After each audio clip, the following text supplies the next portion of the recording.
I was standing at my kitchen sink on a Tuesday evening in March, washing the same coffee mug I'd used for 15 years, when my phone rang. The caller ID showed Brian, my son, and my heart did that little leap it always did when I saw his name. These days he didn't call often.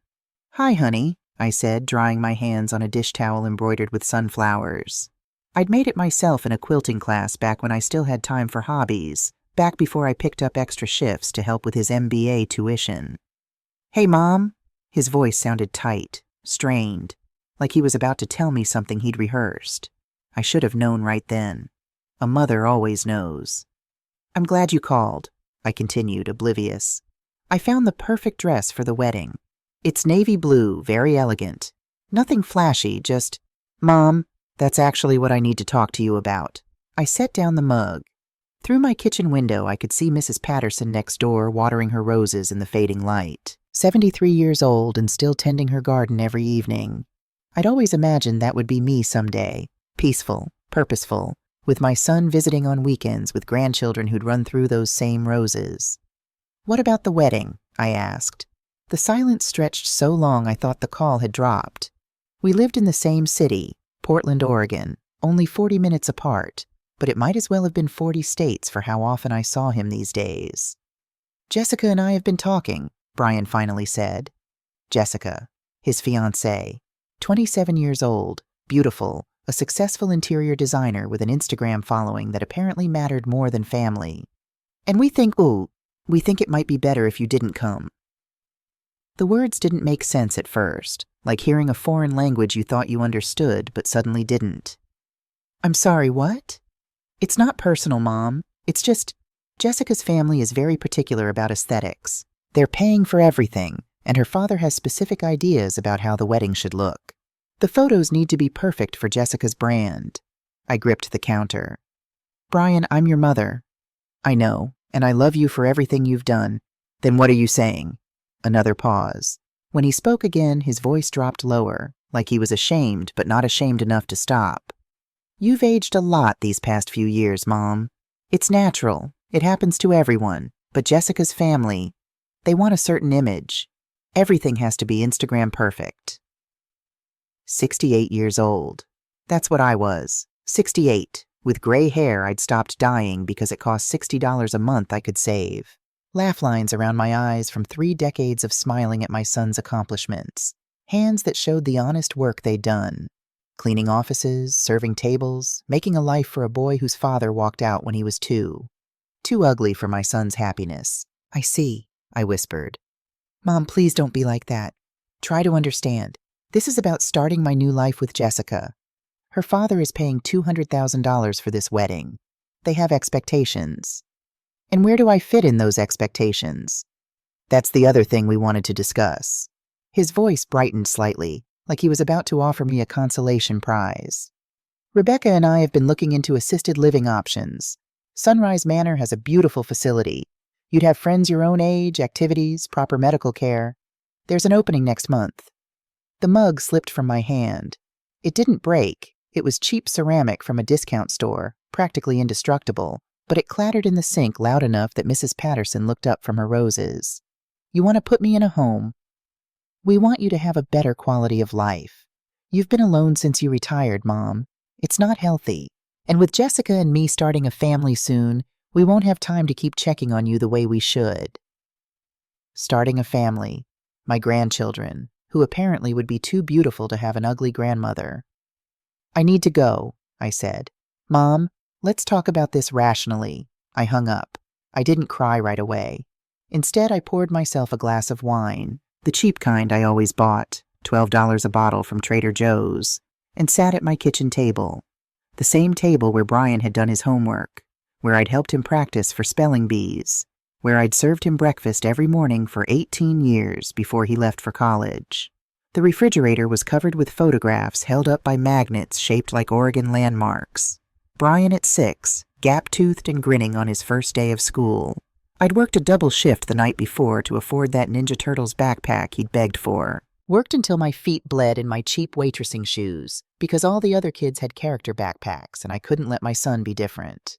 Brian at 16, holding up his driver's license. I'd given him my old Honda Civic because his best friend Tyler had a car, and Brian said it was embarrassing to always need rides. I took the bus for 2 years after that. 45 minutes each way to my cleaning jobs, but Brian needed independence. Brian at 22, in his college graduation gown. University of Oregon. I'd cashed out my small retirement account to help cover what scholarships didn't. Told myself it was fine. I'd work a few extra years. What's retirement compared to your child's future? And then the photo I couldn't stop staring at. Brian at 28, shaking hands with the CEO at his first big promotion. He'd taken me to dinner that night at a nice restaurant downtown. Told me everything he'd accomplished was because of me. Called me his hero. That was 6 years ago, right before he met Jessica at a gallery opening. Right before the weekly phone calls became monthly. Before Mother's Day changed from flowers and brunch to a text message saying "Love you, Mom," with a generic card emoji. I'd told myself he was just busy, building his career, finding his path. That's what good mothers do. We step back. We give them space to grow. I never imagined I was giving him space to forget me. The wine warmed my empty stomach. I hadn't eaten dinner. I'd been too excited about Brian's call, hoping maybe he wanted to discuss wedding details. Hoping he needed help with something. Hoping I still mattered. My phone buzzed. A text from Margaret O'Brien, my oldest friend. Still on for coffee tomorrow? Found a great article about the Tuscan countryside. Still think we should go someday. Margaret. We'd worked together for 15 years at Morrison Office Services before I started my own small cleaning business. She was the only person who knew my secrets. The only one who'd been there the day everything changed.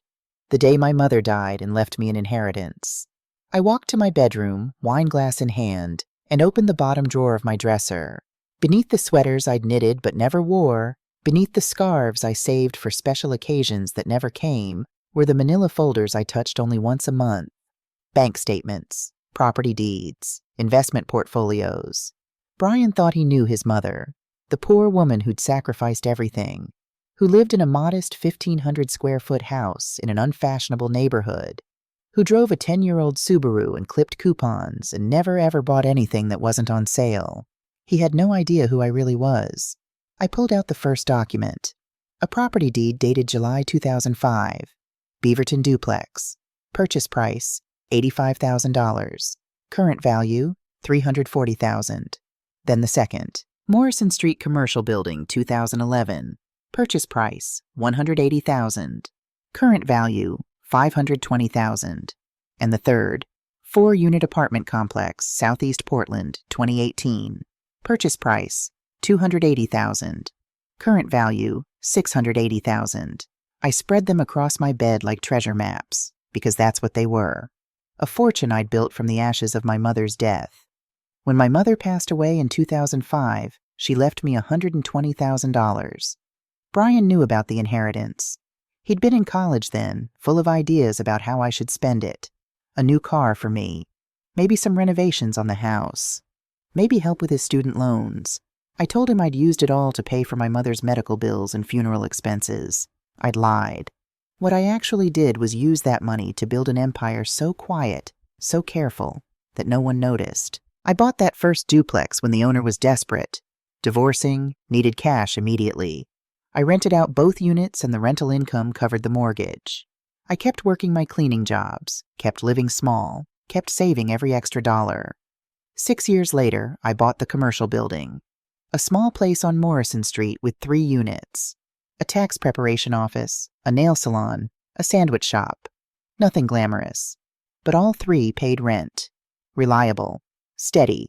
In 2018, I made my boldest move.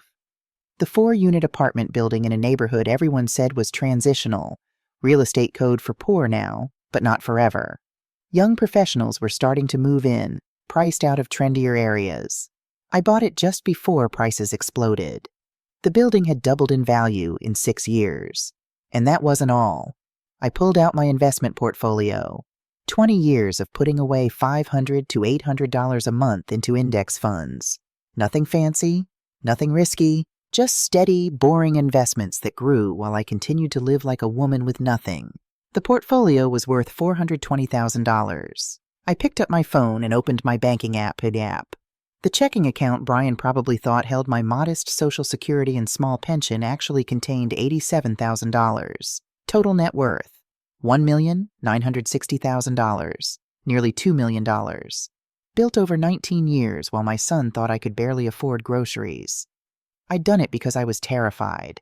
Terrified of being old and helpless. Terrified of being a burden. Terrified of ending up in some state-run facility if I couldn't care for myself. The irony was so sharp it cut. I'd worked so hard to avoid being dependent on Brian, and now he wanted to put me in a home anyway. Not because I needed it, because I was inconvenient, because I didn't fit his new wife's aesthetic vision. I pulled out the will I'd drafted 5 years ago with James Cooper, the attorney who'd handled my mother's estate. It was simple, straightforward. I leave my entire estate to my beloved son, Brian Nelson, knowing he will honor my memory and use these resources to build the life I always dreamed he would have. How naive. How stupidly, blindly naive. I picked up my phone and scrolled to a number I'd saved but never called. Cooper and Associates. I'd kept James Cooper as my attorney for nearly 2 decades.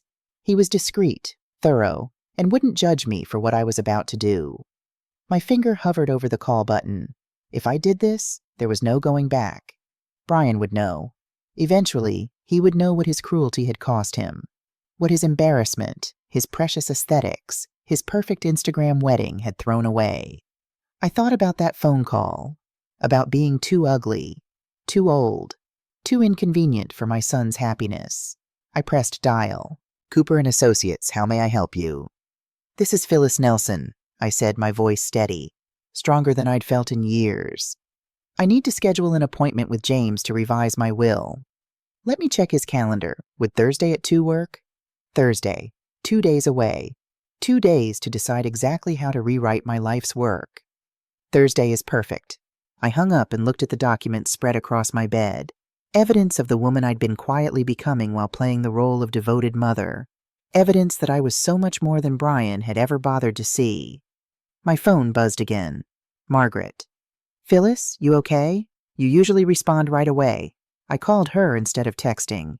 Margaret, remember when you said you'd been waiting for me to see what everyone else already knew about Brian? Oh, honey. What happened? I told her. About the wedding. About being too ugly. About the assisted living facility they'd already researched. When I finished, Margaret was quiet for a long moment. What are you going to do? She finally asked. I looked at my financial documents. At 19 years of planning, saving, building something real, while everyone thought I was just a poor woman who'd given everything to her son. I'm going to change my will, I said. And then I'm going to teach my son the difference between what you think you're throwing away and what you've actually lost. Good, Margaret said fiercely. It's about damn time. After we hung up, I poured myself another glass of wine. Through my bedroom window, I could see the lights of Portland in the distance, the city where I'd worked myself to exhaustion, where I'd built a secret fortune, where my son lived 40 minutes away and couldn't be bothered to drive over unless he needed something, where in 2 weeks he'd have his perfect wedding without his imperfect mother. I raised my glass to my reflection in the window, to the woman who'd spent 68 years being invisible, who'd made herself smaller so her son could feel bigger. That woman was done. It was time for Phyllis Nelson to finally be seen. James Cooper's office smelled like old books and furniture polish, the kind of place that whispered established and trustworthy. I'd been here exactly 4 times in 19 years. Once when my mother died. Once to set up the trust for my first property. Once to draft my original will. And now to tear that will apart. Mrs. Nelson. James stood as his secretary showed me in. He was in his early 60s, with silver hair and the kind eyes of someone who'd spent decades listening to people's most private affairs. It's good to see you, though I'll admit your call surprised me. When we drafted your will 5 years ago, you seemed very certain about your wishes. I settled into the leather chair across from his mahogany desk. Circumstances change, James. People change. Or rather, people show you who they've been all along. He folded his hands, waiting. This was why I'd kept him as my attorney. James Cooper knew when to listen. I told him about the phone call, about being too ugly for the wedding, about Sunrise Manor and the opening they'd already researched. I watched his expression shift from professional neutrality to something harder. I see, he said quietly when I finished. And you want to remove Brian as your beneficiary? Completely. He pulled out my file, reviewing the existing will. This is a substantial estate, Mrs. Nelson. When we drafted this, you mentioned you'd built it with Brian's future in mind, his children's future. That was before I learned what my son actually thinks of me. I straightened in my chair. James, you handled my mother's estate. You remember what she left me? $120,000, if I recall correctly. Brian knows about that inheritance. I told him I spent it on my mother's medical care and funeral. I lied. I pulled out my folder, laying the documents on his desk. I built this instead. James examined each deed, each statement. His eyebrows rose slightly, the only reaction he allowed himself. Impressive. Very impressive. The Beaverton duplex alone has tripled in value. I did it because I was terrified of being a burden. My voice caught. Ironic, isn't it? I built all this to maintain my independence, and my son wants to take that independence away anyway. Not because I need help, but because I'm inconvenient. What do you want to do with the estate? I'd been thinking about this for 2 days. I want to give it to the Women's New Beginnings Foundation. Do you know them? I do. They provide education and job training for women rebuilding their lives after divorce or abuse. It's an excellent organization. Women like I was, I said. Alone, scared, building a future with nothing but determination and whatever scraps they could save. I want my money to help women who need second chances. James made notes on his legal pad. The foundation will be quite surprised. This will be their largest single donation. We're talking about nearly $2 million. $1,960,000, I corrected. Give or take, depending on the market. And you're certain? Once we execute these documents, Brian would inherit nothing. Nothing is exactly what he's earned. We spent the next hour going through details. James was thorough, methodical. He wanted the will to be ironclad, impossible for Brian to contest. I'd recommend we include additional documentation, he said. A video statement explaining your reasoning, letters to be opened after your death that make your intentions crystal clear. We need to ensure there's no question about your mental capacity or decision-making ability. Whatever it takes. There's also the question of other bequests. Many people like to include friends, charities they've supported, other family members. I thought about Margaret, who'd been there through everything, who'd kept my secrets and supported my dreams, who'd never once judged me for the sacrifices I made or the lies I told. $200,000 to Margaret O'Brien, I said. She's been more family than my own blood. James nodded. Anyone else? $100,000 to St. Vincent Hospital Cancer Research. That's where my mother spent her final weeks. And $50,000 to Morrison Community Center. I volunteered there for 10 years before Brian convinced me I should spend more time being available for him. And for Brian? James asked carefully. Many people in your situation choose to leave a small amount or a personal item. It can sometimes prevent legal challenges. I'd thought about this too. A letter. I want to leave him a letter explaining not what he's losing, but who he's lost. I can arrange for that to be delivered with the will. But as I sat there, something shifted in my mind. A letter after I was dead seemed too easy, too distant. Brian would read it, feel whatever he felt, and move on with his perfect life with his perfect wife in their perfect aesthetic bubble. I wanted him to understand before then. I wanted him to see what his cruelty cost while he could still feel the weight of it. Actually, I said slowly, I want to do something different. The salon was small, tucked into a strip mall in southeast Portland. Not the kind of place Jessica would ever go. She had a stylist in the Pearl District who charged $300 for a cut. But Carmen's salon had good reviews and reasonable prices, and Carmen herself greeted me with genuine warmth. So what are we doing today? She asked, running her fingers through my gray hair. Trim? Color? I'm going to a wedding, I said. She said. My son's wedding. I want to look dignified. Something in my voice must have given me away. Carmen's eyes met mine in the mirror. You don't sound happy about it. It's complicated. She began working, her hands gentle. Weddings usually are. My sister didn't invite our mother to hers. Said she was too dramatic, would make a scene. Broke Mama's heart. Did she go anyway? No. She stayed home and cried. Carmen paused. I always wondered if that was the right choice. If maybe Mama should have shown up anyway. Shown my sister she couldn't just be erased. I watched in the mirror as Carmen transformed my gray hair. She didn't color it. I'd been honest that I couldn't afford regular maintenance. Instead, she cut it into an elegant bob that framed my face. Used some kind of treatment that made it shine. When she finished, I looked like myself. Just more. You're going to that wedding, Carmen said, meeting my eyes in the mirror. Aren't you? Yes. Good. And you're going to hold your head high. That's the plan. The next stop was Nordstrom Rack.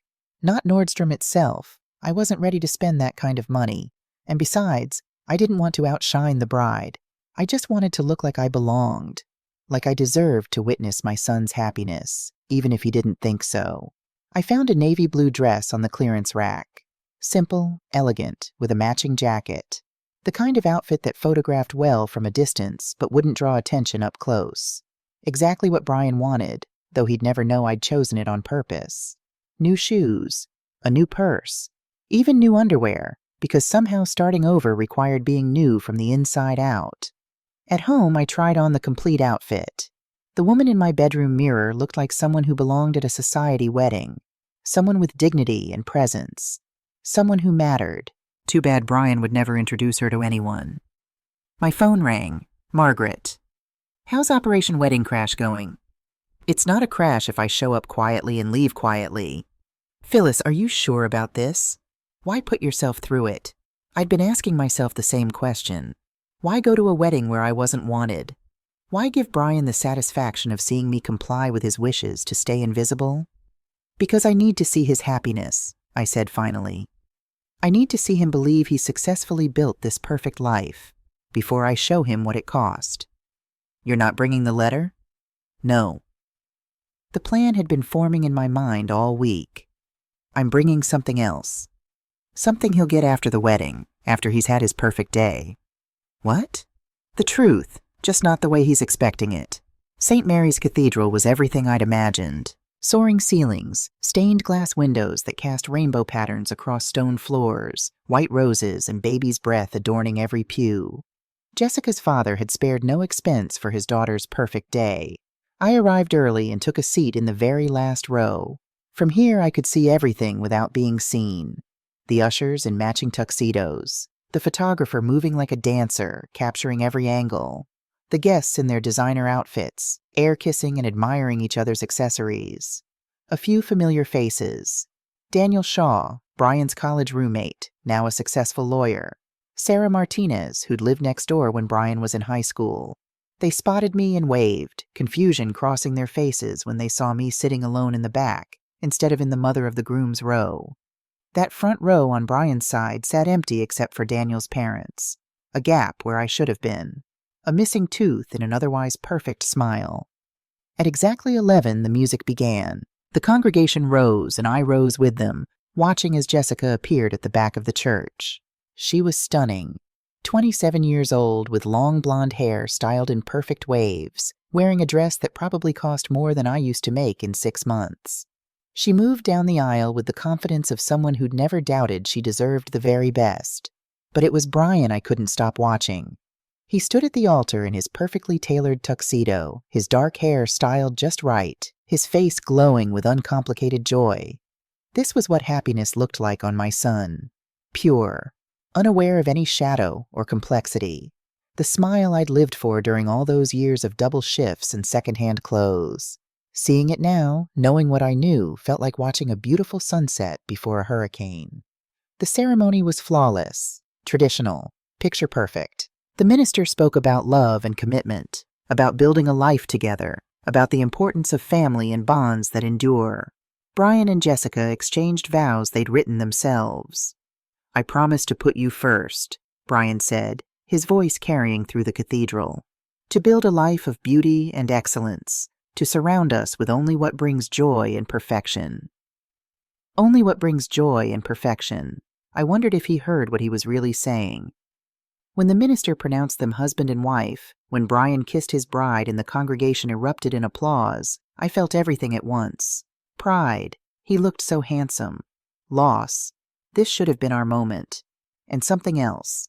Something that felt like closure on a chapter I hadn't known was ending. This was the last time I would see my son smile with uncomplicated joy.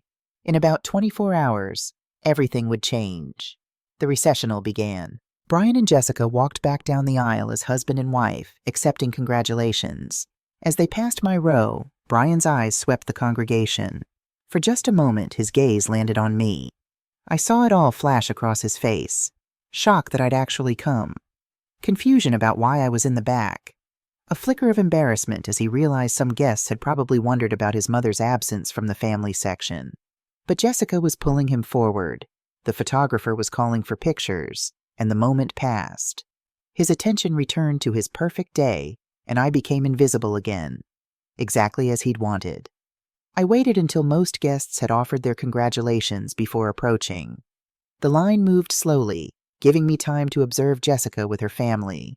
Her father, distinguished, silver-haired, the kind of man who wrote checks to make problems disappear. Her mother, perfectly maintained, the kind of woman who'd probably had work done and would never admit it. Her sister, a younger, slightly less polished version of Jessica herself. This was the family Brian had married into, the family whose approval mattered more than mine. When I reached them, I watched that quick conversation pass between Brian and Jessica in glances. Her smile became more fixed. His shoulders straightened like someone preparing for an unpleasant task. "Mom," he said when I stood before them. "You came." "Of course I came. You're my son." Jessica extended her hand with practiced grace. "Mrs. Nelson, thank you so much for being here. You look lovely." She was lying beautifully, the way people do when good breeding demands politeness, regardless of truth. "Thank you, Jessica. You make a beautiful bride. Brian is very lucky." "We both are," Brian said, and I heard the subtext. Lucky to have each other. Lucky to be starting fresh. I reached into my purse and pulled out a small wrapped gift. A silver picture frame I'd bought specifically for this moment. Simple, elegant. Something that would fit their aesthetic.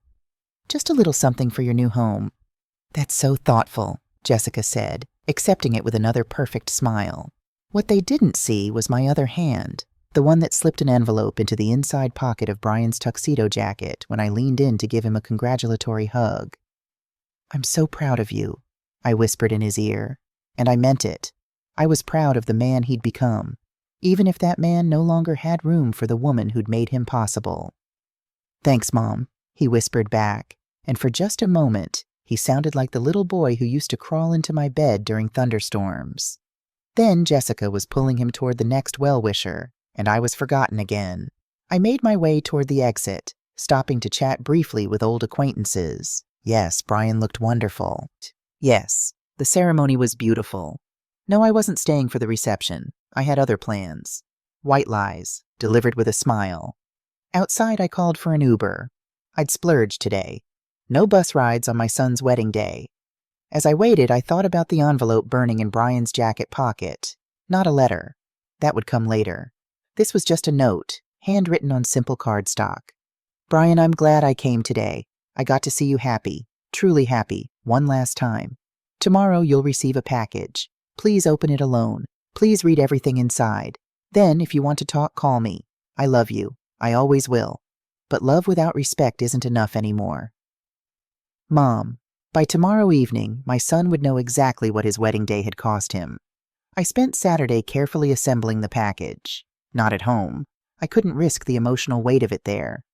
Instead, I worked at Margaret's kitchen table while she made tea and offered moral support. "You're sure about this?" she asked for the 10th time. "I'm sure." The package had 3 components.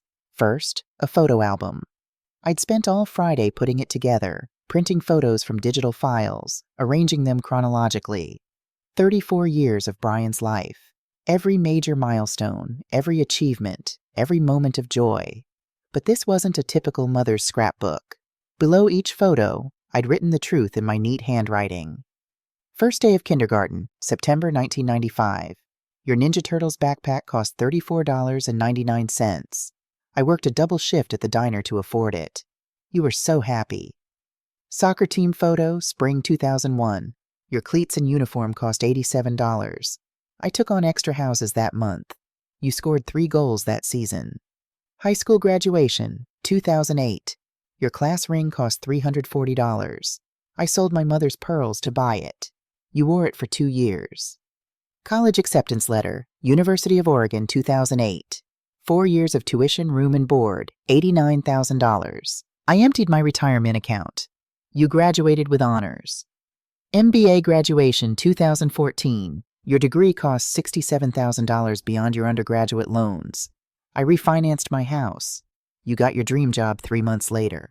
First house down payment, 2016. I gave you $50,000. You said you'd pay me back. You never did. I never asked. Page after page, year after year, a financial and emotional accounting of everything I'd given. Not to make him feel guilty, although that might happen, but to make him understand the depth of what he was dismissing. The total, written in red on the last page, $287,340.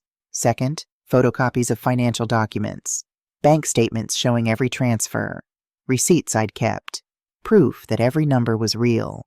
Third, a letter, not the angry screed I'd wanted to write, not the tear-stained plea I was tempted to write, just the truth. Dear Brian, this package is my gift to you on your wedding day, not jewelry or china or another kitchen appliance you don't need. The gift of truth. The photos show you what you meant to me. Every sacrifice was made with love. Every dollar was given freely. I never expected repayment, never wanted you to feel obligated. That's what mothers do.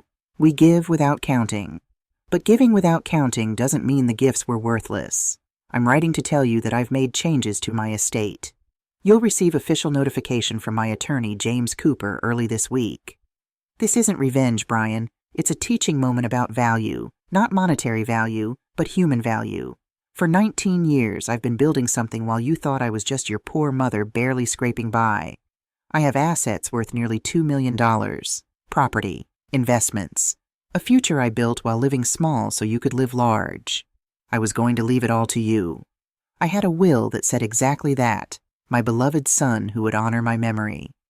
But you've taught me that love without respect is meaningless. That sacrifice without appreciation is just martyrdom. That mothers who don't fit their children's aesthetics don't deserve to witness their children's happiness. So I'm leaving my estate to women who need second chances. Women who are building futures alone, afraid, determined. Women like I was, like I still am. This isn't punishment, Brian. It's clarity. It's me finally understanding that I raised you to take, and I failed to teach you to give back. I love you. I always will. But I finally love myself enough to expect better. If you want to talk, really talk, not justify or defend or explain away, I'm here. But I won't accept crumbs of your attention anymore. I won't be the mother you visit when convenient or discard when inconvenient. I deserve more than that. It took me 68 years to learn it. I hope Jessica makes you happy. I hope you build the beautiful life you envision. I hope someday, when you have children of your own, you'll look at these photos and remember the woman who thought you were beautiful long before the world did. Mom, P.S. The silver frame I gave you at the wedding? Put one of these photos in it. Remember where you came from, even if where you're going doesn't have room for me. I read it one final time, then sealed everything in a FedEx priority envelope. You're really doing this, Margaret said. I really am. What happens next? I thought about Brian opening this package, reading the letter, looking at those photos with their brutal honesty, understanding finally what he'd thrown away. That depends on him, I said. But either way, I'm done being invisible. I dropped the package at FedEx Saturday evening, paid for Sunday delivery. By tomorrow afternoon, my son would know the truth, and by Monday morning, his perfect new life would begin to crack. I woke Sunday to 17 missed calls from Brian. I turned my phone off Saturday night after dropping the package at FedEx, needing one last evening of peace before the storm. Margaret and I had gone to dinner at a small Italian restaurant, ordered expensive wine, and toasted to new beginnings. Now, staring at my phone's call log, I could see the progression of my son's panic. The first call came at 3:47 p.m., right when FedEx would have delivered. The calls continued every 15 to 20 minutes until midnight, then started again at 7 a.m. There were also 23 text messages. I made coffee before reading them, preparing myself. Through my kitchen window, I could see it was going to be a beautiful spring day. Cherry blossoms were blooming on the tree in my front yard, the one I'd planted when Brian was 5. He used to play under it, making crowns from the fallen petals. I wondered if he remembered. The text messages told the story of a man's world crumbling in real time. 3:52 p.m. Mom, I got your package. We need to talk. Call me. 4:15 p.m. Mom, please pick up. I don't understand what's happening. 5:23 p.m. I called the attorney, James Cooper. He confirmed you're his client but won't tell me anything until Monday. Mom, what is this about? 7:41 p.m. $287,000? Is that real? All those receipts, I never knew. Why didn't you tell me? 9:08 p.m. Jessica saw the album. She's asking questions I can't answer. Her parents are still here. This is a nightmare. 11:47 p.m. $2 million? Where did this money come from? How is this possible? Why did you lie to me all these years? The Sunday morning messages were different. Desperate. 7:03 a.m. Mom, I'm sorry. I'm so sorry. Please let me come over. We need to talk about this. 8:15 a.m. Jessica's father knows. Someone told her mother and now everyone knows. They're asking why I didn't know about your money. They think I'm a fool. 9:32 a.m. Please, Mom, I'm coming over. I set down my phone and finished my coffee. Then I texted back. Come at noon. Come alone. Brian arrived at 11:47 a.m., 13 minutes early. I watched through my front window as he sat in his car, gathering courage or composing arguments. He was still wearing clothes from yesterday, wrinkled khakis and a dress shirt, no jacket. His honeymoon was supposed to start today. They were meant to be on a plane to Bora Bora. When he finally knocked, I waited a full minute before answering. Small assertion of control, maybe, or just needing those extra seconds to steady myself. He looked terrible. Red-rimmed eyes, unshaven, hair uncombed. This wasn't the polished man who'd gotten married yesterday. This was someone who'd spent the night confronting uncomfortable truths. Mom, he said, and his voice cracked. Come in. We sat in my living room, the same room where he'd opened Christmas presents as a child, where I'd helped him with homework, where I'd kissed his scraped knees and told him everything would be okay. The photo album sat on my coffee table. He'd brought it back, I noticed. The pages were wrinkled, like he'd been gripping them too hard. Is it true? He asked. All of it? Every word. The money, the properties, the investments. You've had this for how long? I started building it 19 years ago, when your grandmother died and left me that inheritance. His face went pale. You said you spent that on her medical bills. I lied. Why? I'd been asking myself the same question for years. Because you had opinions about that money before it was even mine. Ideas about how I should spend it, what I should do with it. I knew if you knew I had it, you'd always be thinking about it, expecting it, waiting for it. So you just hid it? For 19 years? I built it, I corrected. I bought my first property, learned about investing, taught myself real estate. I worked hard for this money, Brian. It didn't just appear. He stood, pacing my small living room like a caged animal. You let me think you were barely scraping by. You let me worry about you. You let me... He stopped. You let me talk about putting you in assisted living when you're worth $2 million? Yes. Why? Because I wanted to see if you'd suggest it even when you thought I had nothing. I wanted to know if your concern was genuine or convenient. He sank back onto the couch, head in his hands. This is insane. This whole thing is insane. What's insane? I said quietly, is that you only care about this money now that you know it exists. 3 days ago, you told me I was too ugly to come to your wedding, that I'd ruin the aesthetic, that I should go into a home. My financial situation didn't matter then. I never said you were ugly. You said I wasn't photogenic anymore, that I'd aged too much, that I didn't fit Jessica's image. I picked up the album, opening to a photo of Brian at 6, missing his front teeth, grinning at the camera. You were never photogenic by Jessica's standards, were you? Skinny, awkward, glasses. But I never cared about that. I thought you were perfect. His eyes filled with tears. Mom, I'm sorry. I was stressed. Jessica's family has these expectations. Stop! My voice was sharper than I'd intended. Stop blaming Jessica's family. You made these choices. You're 34 years old, Brian. You chose to prioritize their opinions over your own mother. What do you want me to say? I want you to understand consequences. I'm not asking for an apology that means nothing. I'm telling you that actions have results. He looked up at me, and I saw fear in his eyes. Real fear. The will? You're really giving everything away? To the Women's New Beginnings Foundation. To Margaret. To charities that actually help people. Yes. What about me? What about my future? My kids? The question hung in the air between us. This was the moment. The choice that would define what kind of person my son really was. What about the woman who gave you your past? I asked. The woman who gave you $287,000 over the years. The woman who sacrificed everything so you could have a future. Silence. If you'd known about this money, I continued, would you have treated me differently? Would you have invited me to your wedding? Would I have been photogenic enough if you knew I was rich? More silence, then barely a whisper. I don't know. At least he was honest. Brian, I don't hate you. I'm not even that angry anymore. I'm just done. Done being invisible. Done being valuable only when I'm useful. Done waiting for you to become the man I raised you to be. I can change, he said desperately. I can be better. Mom, please. Don't do this. Do what? Stop letting you take me for granted?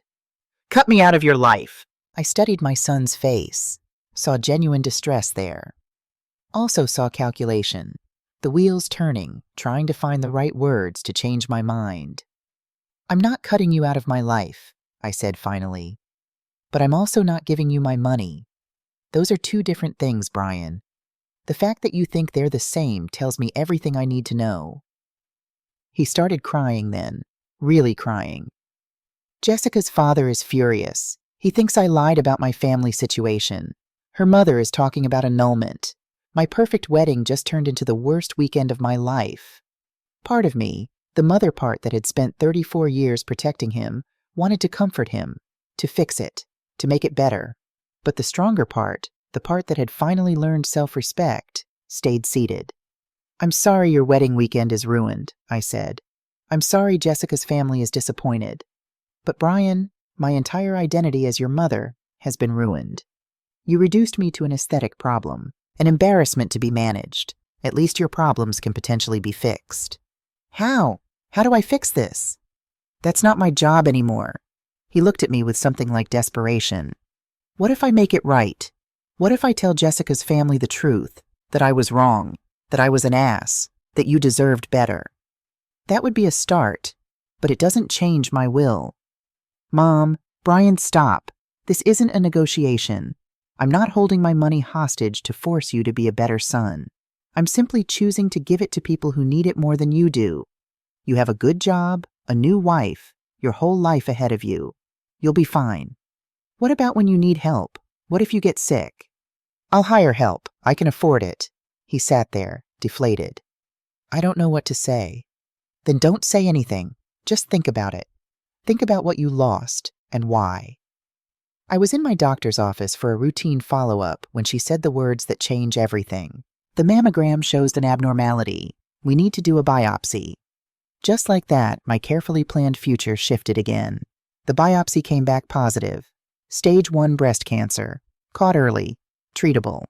The oncologist was optimistic. With surgery and radiation, your prognosis is excellent, Dr. Kim said. You're healthy otherwise, strong for 68.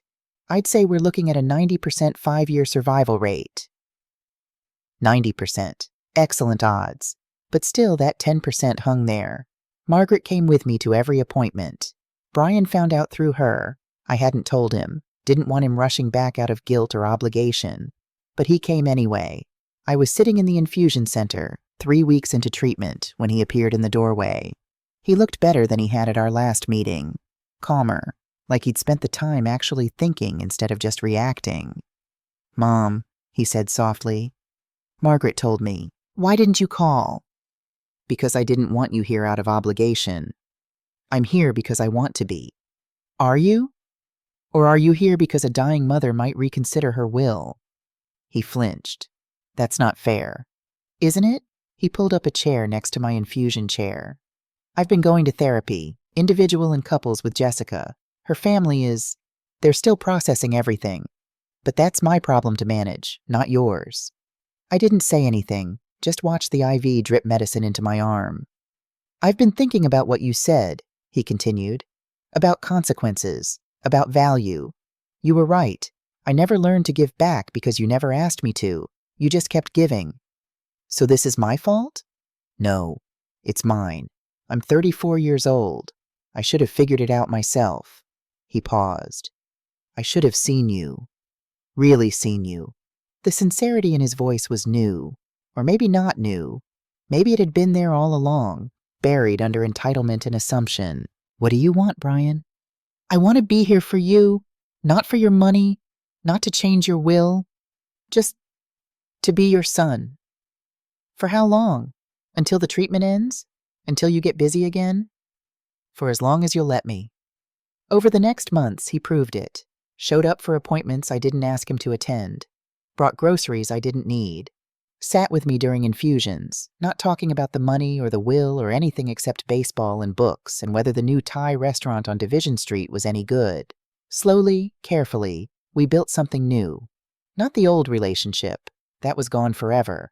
But something more honest. More equal. I'd just gotten my final clear scan. No evidence of disease. Dr. Kim was pleased, optimistic about my long-term prognosis. Margaret threw me a small celebration at her house. Just the two of us and Brian. Jessica had sent her regards, but wasn't there. She and Brian were still working through their issues, but at least they were working. After dinner, after Margaret had cleared the dishes and given us privacy, I told Brian I wanted to talk. I've been thinking, he said, about the will, about the future. I saw hope flash across his face, quickly suppressed. He'd learned not to expect anything. I'm not changing it back, I said, and watched the hope die. The Women's New Beginnings Foundation will still get the majority of my estate. Margaret will get her bequest. The hospital will get theirs. I understand, he said quietly. But, I continued, I am making one addition. I handed him a folder. Inside were papers from James Cooper's office, legal documents outlining a new provision. The Brian Nelson Family Values Fund, he read aloud. What is this? A foundation. I'm seeding it with $500,000. You'll be the director. His head snapped up. What? Your job is to help other families avoid what we went through. Fund family counseling, support programs for elderly care, create scholarships that teach young people about honoring their parents, help families before they break. Mom, this isn't a gift, Brian. It's a responsibility. You'll work with a board. Margaret's on it. So is Pastor Williams from St. Mary's. So is Dr. Kim. You'll have to apply for the position like anyone else would. You'll have to prove you understand what this foundation represents. Why are you doing this? I thought about how to answer. Because these 6 months, you showed me something. Not the son I thought I'd raised, but the son you're capable of becoming. You can't inherit my money, Brian, but maybe you can inherit my values. His eyes filled with tears. I don't deserve this. No, I agreed. But I'm giving it anyway. That's what mothers do. The question is, what will you do with it? He looked down at the papers, then back at me. What if I fail? What if I can't live up to this? Then you'll have learned something important about yourself. But I don't think you'll fail. I think you'll surprise yourself. The board has to approve me? Yes, this isn't automatic. You'll interview. You'll present a vision. You'll have to earn it. For the first time since his wedding day, Brian smiled. Really smiled. Not the camera-ready smile from the altar, but something genuine. Something that reached his eyes. Thank you, he said, for giving me a chance to be better. Thank you, I replied, for finally wanting to be. 1 year later, the Women's New Beginnings Foundation Gala was held at the Portland Art Museum on a warm October evening. I wore a dress I'd bought without checking the price tag. Emerald green. Elegant. Expensive. My hair had grown back after treatment, silver and short and styled professionally. I was the guest of honor. Mrs. Nelson, the foundation director said in her speech, gave us not just financial resources, but hope. Her donation has allowed us to triple our scholarship program, open 2 new job training centers, and help over 300 women rebuild their lives this year alone. The audience applauded. I smiled, accepting recognition for what felt like the first time in my life. Brian was there, sitting with Jessica. They'd worked through their problems, or were still working through them. Either way, they'd shown up. Jessica had even volunteered with the foundation, using her design skills to create marketing materials. After the speeches, after the silent auction, after the last glass of champagne, Brian approached me. "Mom, I want you to meet someone." He led me to a young man in his 20s looking nervous in a borrowed suit. "This is Tyler Rodriguez," Brian said. His mother is one of the scholarship recipients. Tyler just started community college, working toward becoming a nurse. His mom works in one of our job training programs. Tyler shook my hand. "Mrs. Nelson, I don't have the words to thank you. My mom, she left my dad 2 years ago. Abusive situation. She had nothing. Now she's got a future, and she keeps saying it's because of you." I thought about all the years I'd stayed silent, stayed small, stayed invisible, all the sacrifice that went unacknowledged. "Tell your mother," I said, "that she gave herself a future. I just helped open the door." After Tyler left, Brian and I stood together, watching the crowd. "The board approved my application," he said quietly. "I start as director of the Family Values Fund next month." "I heard. Congratulations." "I'm going to screw up sometimes. Probably. But I'm going to try. Really try." I looked at my son, 35 now, with gray starting at his temples, still learning, still growing, still capable of becoming better than he was. "That's all I ever wanted," I said. Later, as I was leaving, I passed a mirror in the museum lobby. The woman looking back was unrecognizable from the one who'd sat in her kitchen a year ago, being told she was too ugly for her son's wedding. This woman stood tall, wore expensive clothes without guilt, had survived cancer and betrayal and heartbreak. This woman had given her son everything, then given him nothing, and finally given him something harder, the chance to earn what he'd lost.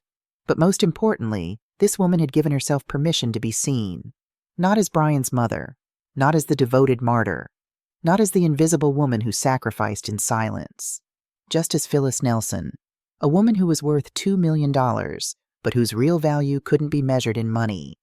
A woman who'd finally learned that you can love your child completely while still loving yourself more.